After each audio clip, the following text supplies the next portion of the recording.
반갑습니다. 여러분과 저는 우리의 구원자 하나님, 곧 예수님, 즉 예수 그리스도의 나타나심을, 다시 오심을 기다리고 사는 사람입니다.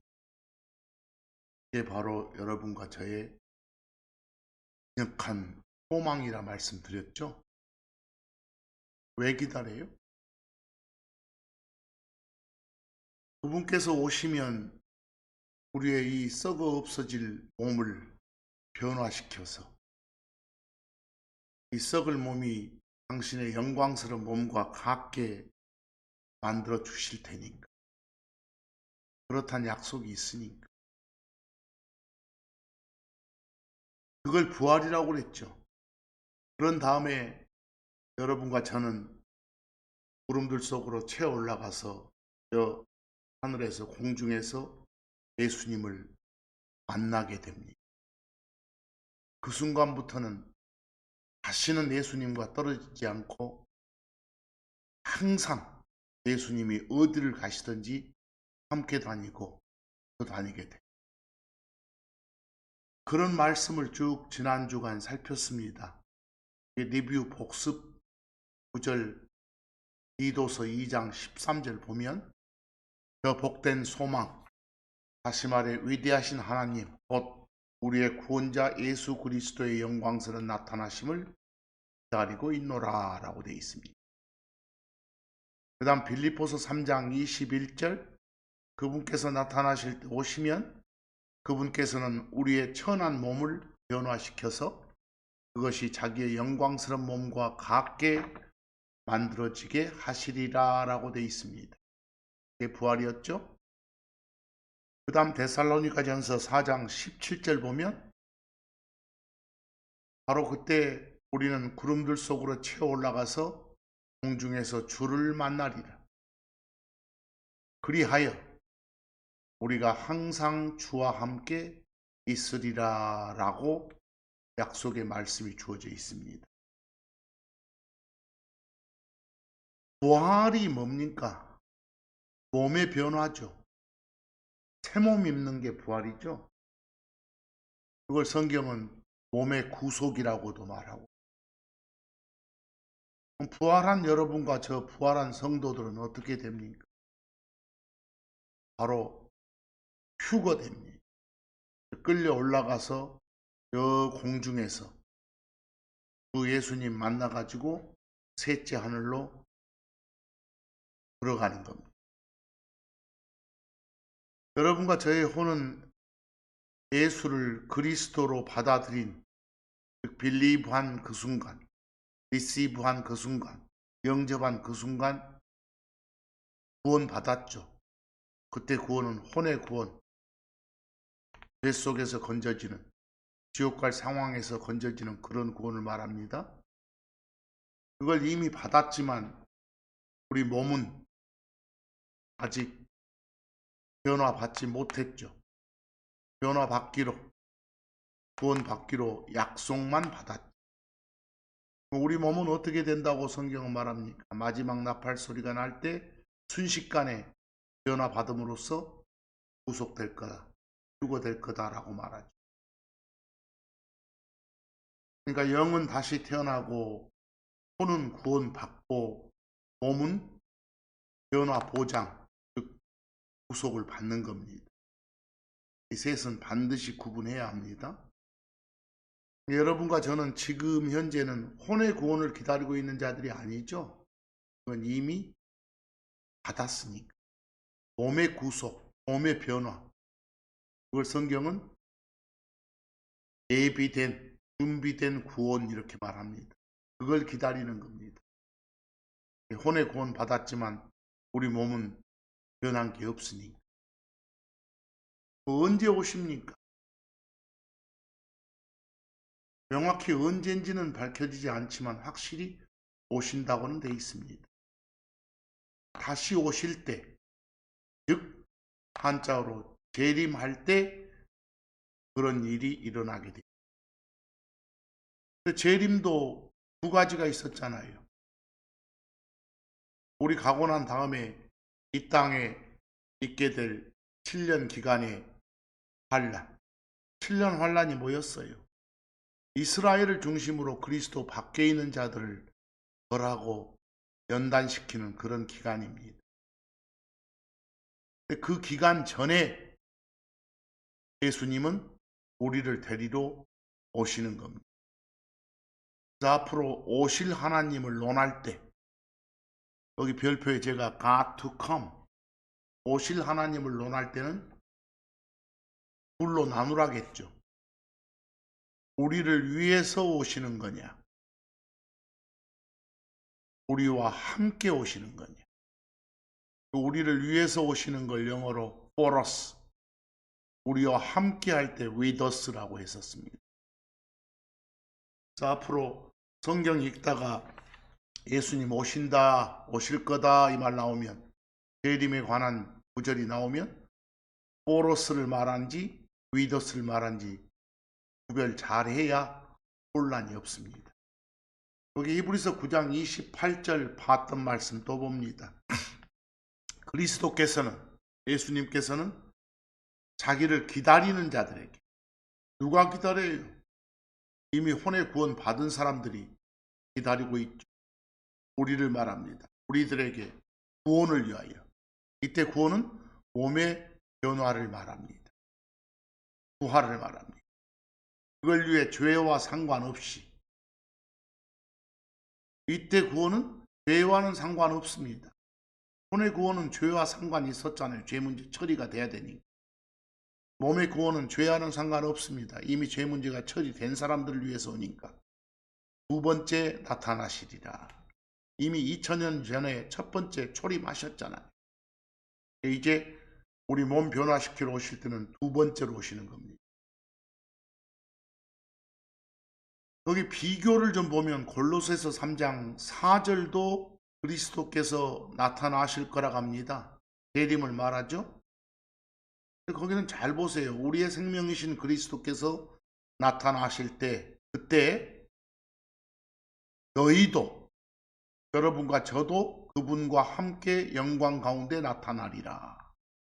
이때 나타남은 이미 그 전에 우리가 셋째 하늘로 데려 올라간 뒤에 거기서 함께 예수님과 살다가 함께 나타나야 이런 말이 성립이 되겠잖아요. 바로 골로새서 3장 4절에 재림은 위더스를 말하고, 히브리서 9장 28절의 재림은 오로스를 말하는 겁니다. 이런 구별을 잘 하라고 말입니다. 어찌됐건 성경적 부활의 핵심은 뭡니까? 썩는 재질의 몸이 썩지 않는 재질로 바뀌는 게 핵심이고, 그 바뀐 그 몸은 어떤 시간 법칙, 공간 법칙, 부패 법칙에 매이지 않는 그런 몸이 될 겁니다. 됐죠? 자, 이제 좀 더 진행해서 요한복음 5장 28, 29절로 갑니다. 그 위에다 제가 별표에다가 생명의 부활, 정죄의 부활, 이런 것들을 합하여 죽은 자들의 부활이라 한다라고 표기했습니다. 여기 요한복음 5장 28, 29절에 나온 표현입니다. 근데 성경은 모든 사람, 제가 지금 말하는 모든 사람은 그리스도 안에 있는 사람 플러스 그리스도 밖에 있는 사람 다 포함입니다. 죽은 사람 다. 모든 사람이 한 번의 생물학적 죽음 이후에 다시 일어나게 된다, 부활하게 된다라고 말합니다. 이런 걸 죽은 자들의 부활 그럽니다. 특히 그리스도 안에 있는 사람, 예수 그리스도를 영접함으로써 의롭다함을 얻은 사람, 일명 의인이죠. 그들의 부활을 생명의 부활 이렇게 말하는 것이고, 그리스도 밖에 있다 죽은 사람, 의롭다함을 얻지 못하고 죽은 사람, 불의한 사람 그럽니다. 그런 사람들의 부활을 어떤 정죄의 부활, 심판의 부활, 이런 등으로 말을 합니다. 근데 한 가지 주의하실 것은 성경이 말하는 의인은 도덕적으로 완벽한 사람이란 말이 아니라 주 예수 그리스도를 영접함으로 말미암아 의롭다 함을 얻은 자, 이걸 의인 그럽니다. 그러니까 결국 성경은 부활에도 두 가지가 있다 이렇게 돼 있네요. 하나는 생명의 부활이 있고 즉 그리스도 안에 있다 죽은 사람들의 부활 말입니다. 또 하나는 정죄의 부활, 다시 말해 그리스도 밖에 있다가 죽은 사람들이 다시 일어나는 걸 말합니다. 이 둘의 차이는 어디에서 영혼을 보낼 것이냐, 이게 차이입니다. 생명의 부활을 얻은 자는 영원히 하나님 곁에서 영혼을 보내고, 정죄의 부활을 가진 자는 하나님과는 완전 격리된 상태에서 불호수에 던져져 가지고 영혼을 보내게 된다고 말합니다. 여기 요한복음 5장 28, 29절 봅시다. 예수님이 직접, 하나님이 직접 말씀해 주십니다.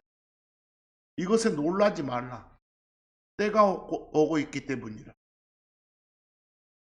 예수님이 말한 그때가 되면, 그때에는 무덤들 속에 있는 모두가, 무덤들 속에 있는 모두 그랬으니까 말 그대로 그리스도 안에 있다 죽은 사람 플러스 그리스도 밖에 있다 죽은 사람 다 합니다. 모두가 그의 음성을 들으리라. 하나님의 음성을 들으리라고 말입니다. 나와라 하는 음성을. 29절 그리고 나오리라. 여기까지가 바로 죽은 사람들이 부활하리라 이 말입니다. 그렇죠?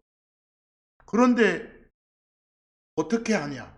선을 행한 자들, 성경에서 말한 선을 행한 자는 의인들을 말합니다. 의인들은 생명의 부활로, 그리고 악을 행한 자들, 여기서 문맥상으로는 불의한 자들, 의롭다함을 얻지 못하고 죽은 사람들을 말합니다. 그들은 정죄의 부활로 그러하리라 라고 되어 있습니다. 이렇게 부활도 두 가지가 있습니다.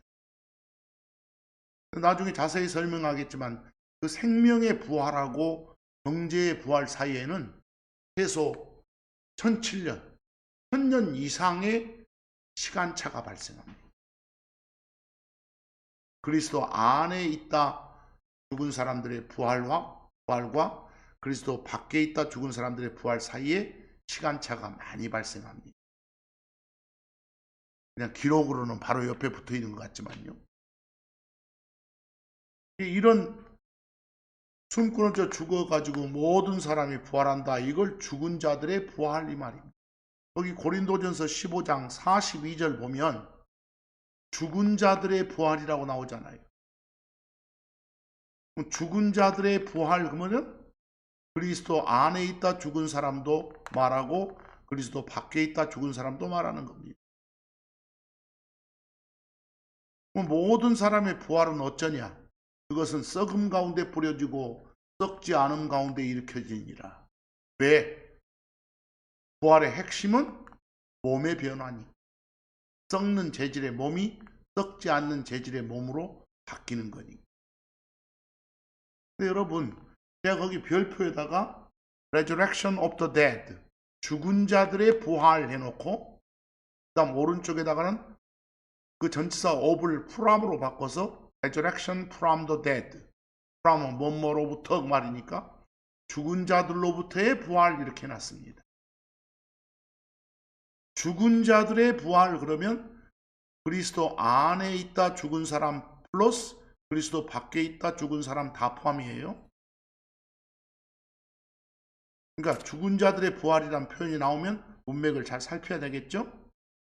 하지만 죽은 자들로부터의 부활 그러면 그리스도 안에 있다 죽은 사람들의 부활만을 말합니다. 왜? 밖에 있다 죽은 사람들의 부활은 1000년 이상 지나서 있을 테니까. 그랬죠? 그래서 앞으로 죽은 자들로부터의 부활 이 말이 나오면 죽어있는 자들의 무리 가운데서 일부가 빠져나오는 어떤 선별적인 그런 부활을 의미합니다. 그런 부활은 많은 죽은 자들이 그대로 남아있는 상태에서 특정한 자들만이 그들 사이를 뚫고 먼저 일어나는 걸 뜻하는 겁니다. 그런 부활, 예수님의 부활이 그런 부활입니다. 그리고 여러분과 저의 앞으로 있을 부활이 바로 그런 부활입니다. 그리고 좀 더 나가서 나중에 환란 시대 또 있을 일부 부활, 그런 부활이 바로 죽은 자들로부터의 부활입니다. 왜? 그리스도 밖에 있는 자들은 그로부터 1000년 이상 지나서 있을 테니까. 알겠죠? 그 마태복음 27장 52, 53절 여러 차례 봤던 구절 봅니다. 잠든 성도들의 많은 몸들 그랬어. 성경에서 잠들었다고 말은 숨 끊어져 죽었다고 말입니다. 잠든 성도들의 많은 몸들이 일어났다 이 말은 바로 죽은 자들이 부활했다 이 말이죠. 죽은 자들이 부활했다. 이때는 문맥으로 보면 죽은 자들의 부활 중에서도 특히 그리스도 안에 있는 사람들의 부활을 말합니다. 바로 이때는 죽은 자들로부터의 부활 이런 표현을 써도 괜찮단 말입니다. 근데 그런 몸들이 일어나 무덤들 속에서 나와가지고 그 거룩한 도시로 들어가서 많은 사람들에게 나타났는데 그분의 부활 후에 그러하였더라 라고 나옵니다.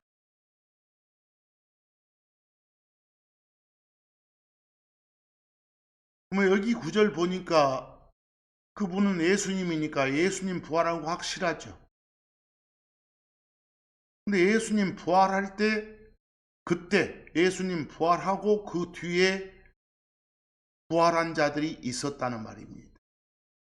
이런 걸 흔히들 구약 성도들의 부활 이렇게 말하죠.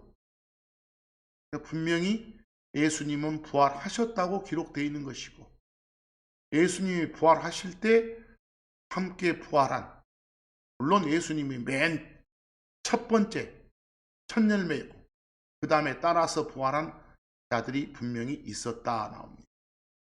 그렇죠? 그리고 이런 구조들로 보면 예수님의 부활은 확실합니다. 고린도전서, 근데 거기서 잠깐 좀 한 가지 짚고 넘어갈 것은 마태복음 27장 52, 53절에서요. 그 비교를 보면 개역 성경이나 우리가 보는 성경 번역본은 거기 자던 성도들의 많은 몸이 일어나되 또는 잠든 성도들의 많은 몸이 일어나 예수의 부활 후에 무덤 밖으로 나왔다 이러고 돼 있죠. 마치 한국말로 독해보면 자던 성도들의 몸이 일어난 거, 성도들의 부활이 먼저고 대기하고 있다가 예수가 부활하니까 밖으로 나왔다라고 오해하기 쉽습니다. 그러면 안 됩니다. 거기서 그분의 부활 뒤에 예수의 부활 후에 이 부사구는 그 문장에 있는 동사 전체를 꾸미는 겁니다. 바로 아까 봤던 표현처럼 그분의 부활 후에 그러하였더라 라고 맨 뒤에 붙여놓으면 오해가 없죠.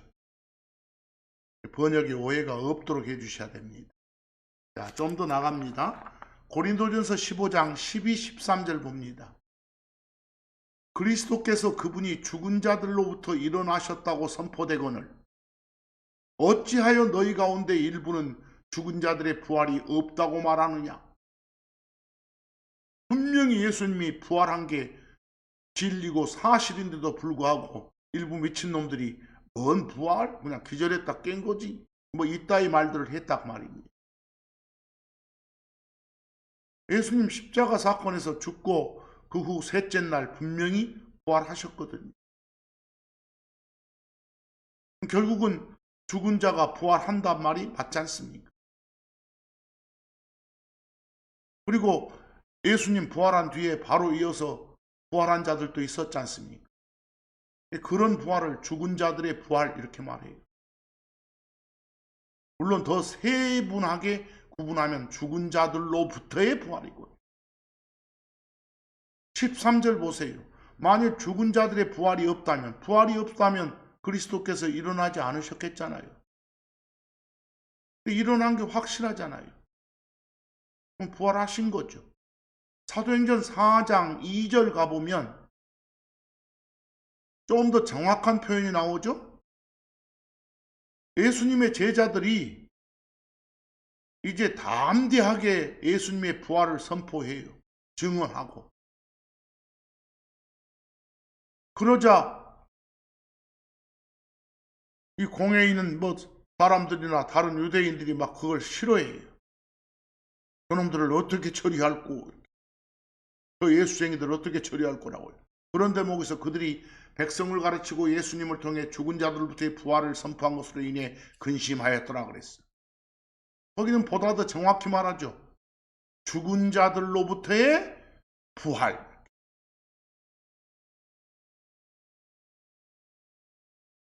제자들은 뭐라고 선포했어요? 분명히 그리스도 안에 있는 자들은, 또 그리스도 밖에 있는 자들이건 그리스도 안에 있는 자들이건 다 숨 끊어져 죽어도 다시 일어나게 된다. 특히 그리스도 안에 있는 자들은 반드시 그렇다. 이게 바로 죽은 자들로부터의 부활을 선포한 거죠. 그것의 첫 번째가 예수님이시고, 로마서 1장 4절 뭐라고 했습니까? 죽은 자들로부터의 부활을 통해 예수님은 바로 아들이라 불리시는 하나님으로 밝혀졌느니라 그러잖아요. 하나님이 아니면, 신이 아니면 그런 일이 있을 수 없으니. 여기도 죽은 자들로부터의 부활 그랬잖아요. 이렇게 표현해도 좋고 죽은 자들의 부활해도 좋습니다. 문맥을 보고 죽은 자들의 부활 그러면 그리스도 안에 있다 죽은 자의 부활을 말하냐, 그리스도 밖에 있다 죽은 자의 부활을 말하냐 판별하시고, 그냥 죽은 자들로부터의 부활하면 그리스도 안에 있다 죽은 자들의 부활을 말하구나 이렇게 이해하면 됩니다. 여기 참고적으로 사도행전 24장 15절 뭔가 소망, 하나님을 향한 소망이 있다고 그랬어요. 그게 뭐라고 그래요? 죽은 자들의 부활 그러잖아요. 그런데 그 다음에 즉 의로운 자들과 불의한 자들의 그것 둘 다가 있으리라는 것이라고 그랬어. 무슨 말이에요? 죽은 자들의 부활은 의로운 자들의 부활도 말하고 불의한 자들의 부활도 말한다. 그리스도 안에 있다 죽은 사람들의 부활 플러스 그리스도 밖에 있다 죽은 사람들의 부활 둘 다를 말한다.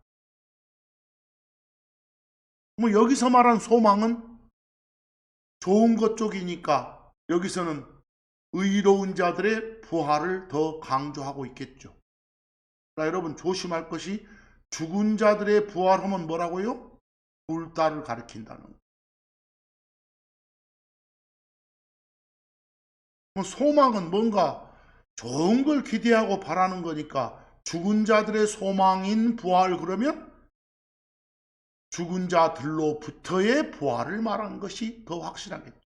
그게 사도행전 23장 6절에 나옵니다.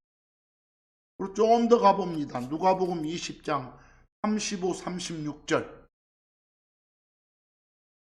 여러분과 저는 죽은 자들로부터의 부활을 얻기에 합당한 자들입니다.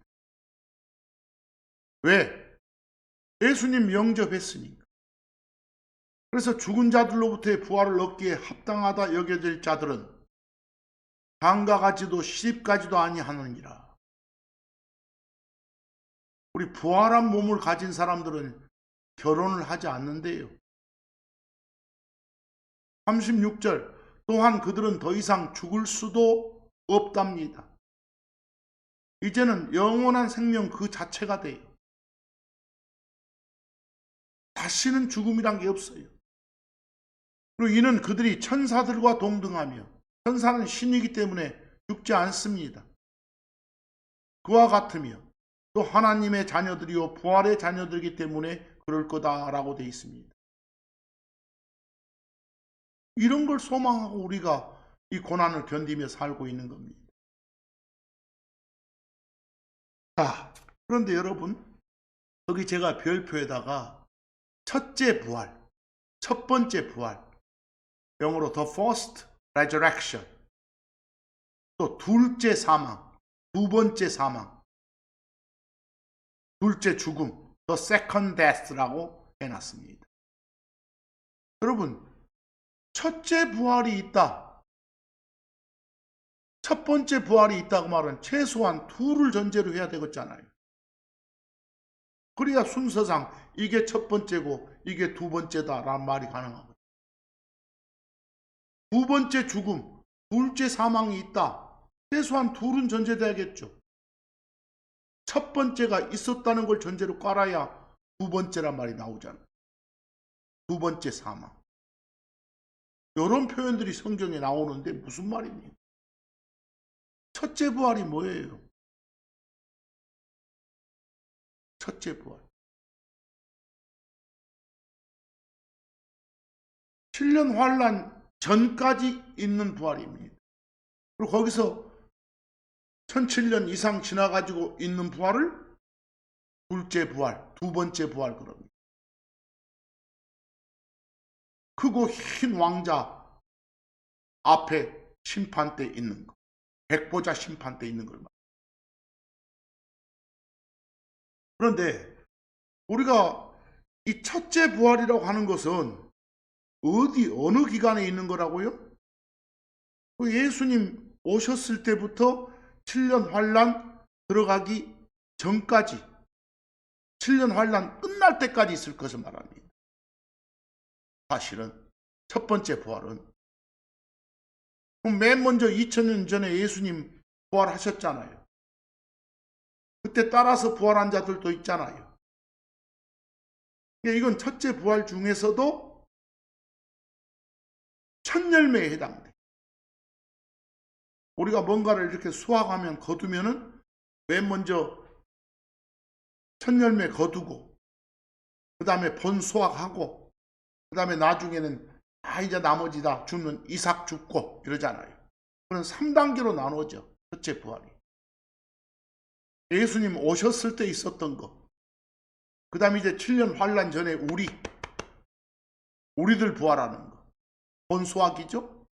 그리고 환란 기간 동안에 또 그리스도 안으로 들어온 자들의 부활이 또 있어요. 그리스도 안에 들어왔는데 목배임 당한 자들. 그리스도 안에서 죽은 자들. 그게 이삭 죽기에 해당돼요. 그리고 두 번째 사망, 둘째 사망 그 말은 누가 당하는 거예요? 첫째 부활에 참여하지 못한 자들이 맞이하게 되는 그런 죽음. 첫째 사망은 뭐예요, 그러면? 우리 영과 혼과 몸이 분리되는 우리 생물학적 죽음. 이건 모든 사람이 한 번은 겪잖아요. 첫째 사망은. 근데 둘째 사망은 뭐라고요? 첫째 부활에 끼지 못한 자들.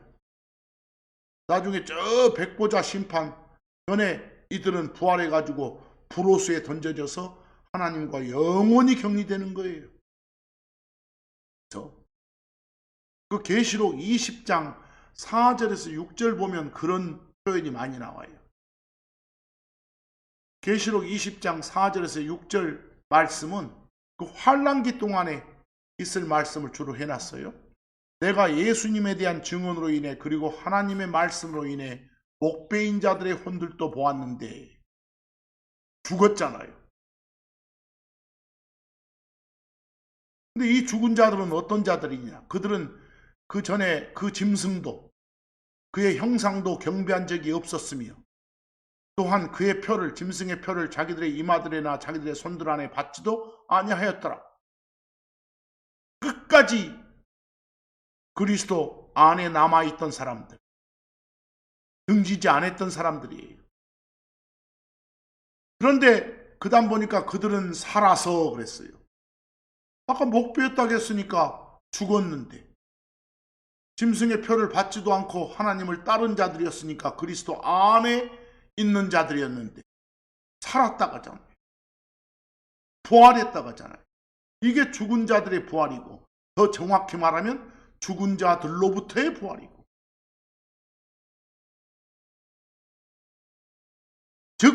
첫째 부활에 해당된 자들이고, 근데 이들이 나중에 부활해가지고 일단 부활했으니까 태워 올라갔겠잖아요. 그리고 나서 다시 함께 내려와가지고 그리스도와 함께 1000년 동안 통치했더라라고 했잖아요. 근데 5절 뭐라고 합니까?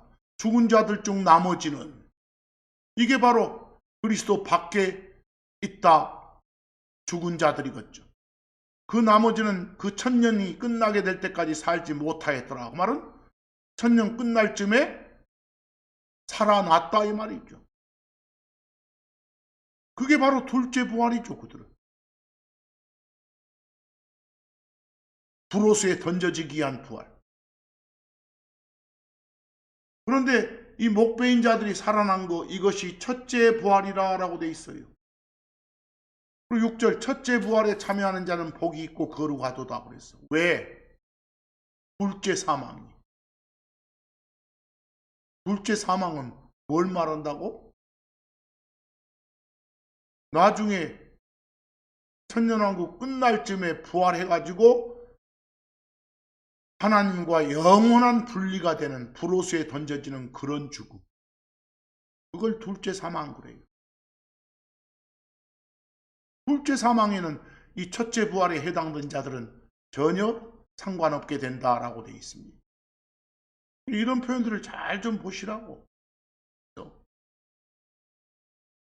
고린도전서 15장 23, 24절 보면, 그러나 각 사람이 자기 자신의 차례대로 되리니, 부활의 순서를 말합니다. 그리스도께서 첫 열매들이요. 맨 먼저 누구였다고? 그리스도 예수님이 부활이라고. 그리스도 예수님이 부활의 첫 열매라고. 근데 거기 보면 첫 열매들 이렇게 표현했잖아요. 퍼스트 프루스하고 S 붙였잖아요. 왜? 그때 함께 부활한 자들이 있습니다.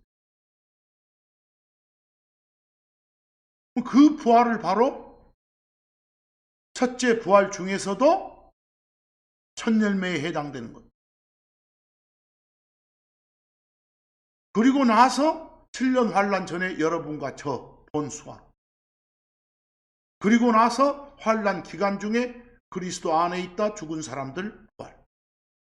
이래 가지고 합쳐져서 첫째 부활 이렇게 되는 거예요. 그리고 성경에서 둘째 부활이라고는 안 돼 있지만 두 번째 부활은 그로부터 1000년 지나서 있는 것이고. 분 되시겠어요? 근데 고린도전서 15장 23, 24절은 독해를 잘 하셔야 돼요. 자, 예수님 부활하고 나서 그 후 그분이 오실 때 그리스도의 것인 자들이라 그랬어. 여기 보이잖아요. 그분이 오실 때 7년 환란 전에 여러분과 저 대리로 재림하실 때, 포로스 재림하실 때 그리스도의 것인 자들, 크리스천들이겠죠. 그리스도께 속한 자들. 그리고 나서 여기는 표현 안 됐지만 이제 이삭 줍기에 해당되는 그 부활도 있다겠죠. 언제 있는 거? 1년 환란 기간 동안에 있는. 뭐 이런 일이 다 끝나고 난 다음에 이제 24절 나옵니다. 그 뒤에 끝이 오리니. 여기는 잘 보세요, 내용을. 그때 끝이 오면 그때 그분께서 그 왕국을 하나님 곧 아버지께 넘기시리라. 그리고 그때 그분께서 모든 치리와 모든 권세와 권능을 제압하시리라 그랬어요. 이거 지금 언제를 말해요? 1000년 동안 예수님께서 통치하시고 1000년이 끝나면 아버지 하나님께 넘겨드린다는 소리예요. 바로 24절 그 시작 단어가 영어로 then이거든요. then. 이걸 그때 그러면 안 돼요. 그때 하면 그냥 7년 환란 전에 끝이 와본다 이런 말이 되니까. 이해하시겠어요? 그 뒤에 그래야지. 하찮게 보이는 영어 단어 THN, then도 그때냐 그 후에냐 이 판별을 잘 하셔야 돼요. 그래서 한 가지만 더 참고적으로 하고 말씀 끝내겠습니다. 성경에 보면 거기 별표처럼 마지막 날들, 또는 마지막 날 이런 표현이 나옵니다. 여러분 마지막 날들 하면 긴 기간을 말합니다. 성경에서 마지막 날들 하면 예수님 오셨을 때부터 다시 오실 때까지를 말하는 표현입니다. 마지막 날들, 긴 기간이죠. 물론 그 긴 기간 다를 마지막 날들 그러기도 하고 그 중에 일부만을 가리켜 마지막 날들 이렇기도 하니까 문맥 보고 잘 판단하셔야 됩니다. 기간이죠. 근데 날들이 아니라 마지막 날 하면 무슨 말입니까? 특정한 어떤 사건이 성취되는 당일을 말해요. 마지막 날 하면 여러분과 저의 부활이 집행되는 바로 그날, 그걸 마지막 날 그럴 수도 있고, 또 마지막 날 하면 예수님 세 번째로요 땅에 내려오셔가지고 심판하시잖아요. 그 심판이 집행되는 그날을 마지막 날 그러거든요. 다시 한 번 말합니다. 마지막 날들 하면 초림부터 재림까지의 긴 기간 또는 그 기간 속의 일부. 마지막 날 하면 7년 환란 전에 우리가 부활하는 그날 또는 7년 환란 끝에 예수님 내려오셔서 심판 시작하시는 그날. 그걸 마지막 날 그럽니다. 이런 표현들을 잘 보시라고. 특히 마지막 날들 하면 긴 기간이라겠잖아요. 그 중에 뒷부분만을 강조해서 말할 때는 마지막 때 이렇게도 표현해요. 어렵죠? 뒷부분만을 강조해서 말할 때는. 그 히브리서 1장 1절하고 2절 보세요.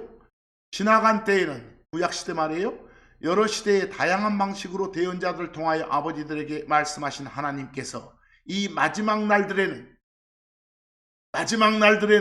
언제는 즉 초림에서 재림 사이 기간, 지금 우리가 살고 있는 이 기간도 포함되죠. 이 기간에는 자기의 아들을 통해 우리에게 말씀하셨으며 그분께서는 그 아들을 모든 것들의 상속자로 정하시고 또한 그분께서는 그 아들을 통해 세상들을 만드셨느니라 라고 되어 있어요. 마지막 날들 하면 초림부터 재림까지의 긴 기간을 말하기도 하고 그 긴 기간 중에 일부를 말하기도 한다. 이렇게 알면 됩니다. 신명기 4장 30절 봐보세요. 표현 잘 보세요. 거기도 마지막 날을 나오잖아요. 네가 환란 중에, 지금 이스라엘을 향하여 모세가 주는 말이에요. 네가 환란 중에 있을 때 곧 마지막 날들에 그랬어. 초림부터 재림 사이, 지상재림 사이 기간이 마지막 날들인데 그 기간 맨 끝에 가보면 7년 환란 기간 껴 있잖아요. 그 마지막 날들, 이 초림부터 재림 사이 긴 기간 중에 일부만을 가리켜서도 마지막 날들 이럴 수도 있단 말입니다. 여기는 그런 표현이죠. 이사야서 2장 2절 보면 마지막 날들에 주의 집의 산이 산들의 꼭대기에 세워지며 작은 산들이 높여지니 모든 민족들이 그것으로 흘러들어오게 되리라 그랬어. 거기 다 민족들 모여가지고 이제 심판하고 다 정리해서 제대로 된 놈들만 끌고 나가시거든. 그래서 천년왕국을 이끌어 나가시거든. 뭐 이런 일이 언제 있다고? 마지막 날들에 그런 일이 있다고. 이때 마지막 날들은 그 천년왕국 기간을 말하는 겁니다. 그러니까 넓게 보면 마지막 날들은 예수님 초림부터 재림해서 통치하시는 그 1000년 동안 통치하시는 그 기간 끝까지 다가 마지막 날들이구나 이렇게 표현하면 됩니다. 정확히 말을 하면 베드로후서 3장 3절 보면 먼저 이것을 알라 우리한테 주는 말이죠. 곧 마지막 날들에 비웃는 자들이 와서 자기들의 욕망들을 따라 걸으며 언제? 지금을 말합니다. 지금은 마지막 날들 중에 일부죠. 그 일부만을 가리켜서도 뭐라고 할 수도 있다. 마지막 날들에. 또 앞으로 마지막 날들 나오면 전체 기간을 말하냐 그 중에 일부 어디를 말하냐 문맥 보고 판단하면 되겠죠. 특혜학한 뭐라겠어요? 이 긴 마지막 날들이란 기간 중에서 요 지금이 포함된 요 끝부분을 강조해서 말할 때는 뭐라고도 한다? 마지막 때. 그래서 요 비교해 보면 요한일서 2장 18절 우리한테 주지 않습니까? 어린 자들아 지금은 마지막 때니라 이렇게. 베드로전서 1장 5절도 마지막 때란 말이 나오지 않습니까? 그리고 하나 마지막으로 구별할 게 뭐가 있다겠어요? 마지막 날들하고 마지막 날의 차이는 뭐라고요? 마지막 날 그러면 7년 환란 전에 있게 될 우리가 부활하는 그 당일날, 또는 뭐라고요? 7년 환란 끝쪽에 있게 될 지상 재림에서 심판 시작하실 그 당일날, 그걸 마지막 날 그러기도 합니다. 요한복음 6장 39에서 40절, 44에서 44절하고 54절 봐보세요. 그 예수님이 뭐라 하십니까? 나를 보내신 아버지의 뜻은 이것이니 곧 그분께서 내게 주신 모든 것 중에서 내가 하나도 잃지 않고 마지막 날에 그것을 다시 일으키는 것이라 그랬어. 부활시키는 것이다 그 말이에요. 언제? 마지막 날에. 이때 마지막 날이 언제겠어요? 1년 환란 전에 두 번째로 오셔가지고 우리 몸 변화시켜주는 그날이에요. 40절 나를 보내신 분의 뜻은 이것이니 곧 아들을 보고 그를 믿는 각자 모두가 영존하는 생명을 얻는 것이니라. 그런 자들은 마지막 날에 내가 그를 일으키리라. 이렇게 하시니라 그랬어요. 44절도 마지막 날에 내가 일으키리라. 부활을 말하죠. 누구든지 내 살을 먹고 내 피를 마시는 자에게는 영원한 생명이 있나니 마지막 날에 내가 그를 일으키리라.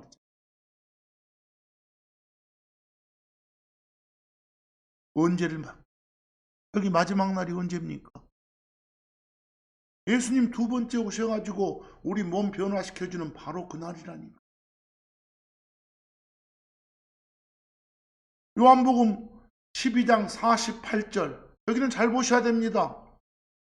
똑같이 예수님 말씀이요. 나를 거절하는 곧 내 말들을 받아들이지 아니하는 자에게는 예수님 영접 안 한 자들 그리스도 밖에 있는 자들 그 말이에요. 그를 심판하는 것이 있으니 곧 내가 한 말 바로 그 말이 마지막 날에 그를 심판하리라. 심판의 날이죠. 여기는 마지막 날이. 언제 있는 거예요 이것은? 7년 전에 우리 데리러 오셔가지고 몸 변화시켜서 데리고 올라가가지고 나중에 7년 뒤에 내려와서 심판하는 그날 말이에요. 물론 요한복음 7장 30절처럼 어떤 명절 기간이 있어. 유대인들의 장막절을 하면 그녀들의 달력으로 7째 달 15부터 21일까지 8일간을 말해. 뭐 어떤 기간 중에 맨 끝의 날도 마지막 날이라고 표현해. 요한복음 7장 37절 같은 경우는 그 명절의 마지막 날을 말하고 있고 그때는 그냥 말 그대로 마지막 날이고 대신에 이런 구절이 아닌 다른 나머지 마지막 날은 부활의 그 당일 아니면 심판의 그 당일 둘 중에 하나다라고 말씀하시라고. 아시겠죠? 이 표현들을 잘 공부하셔야 돼. 표현들을.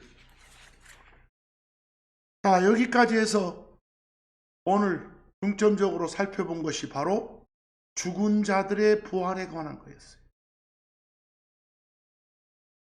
다시 한번 말하지만 죽은 자들의 부활하면 둘 다를 다 포함해요.